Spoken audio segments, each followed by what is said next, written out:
Religious people love formulas. Religious people love formulas. Religious people love formulas. AANA. All it is a religion. NANA. All it is a religion. A formula. Religious people love formulas. They love formulas because you could do your little formula and think about your little girlfriend, or you could do your little formula and still think about what you're going to eat, how you're going to make it, how you're going to cook it. You read your psalm at a certain day, you go to church at a certain time, and you're rigid and you love formulas. Religious people love formulas. Well, we'll just go around the walls of Jericho every time. Now, you might have went around the walls of Jericho once, and you leave it in that season. You do not take instructions that the Lord has given you outside of a season. A formula may be good for a season. You may develop, confess your sins here, confess your sins there, confess your sins when you walk through the door, confess your sins when you sit down. You have developed formulas. Well, you just worship the Lord in the battlefield.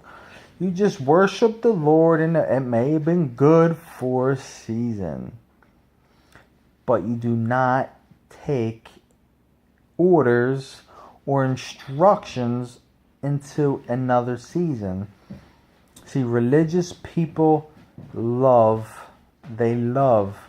formulas because they can still work and just come to church at 7 o'clock. They could just do the little psalm, cook at 5 o'clock. Everything is rigid. Or formulas, you don't have to think. You could be like a robot. So there were different ways God dealt with Israel. God said, you take the snake and let the people look at the bronze snake.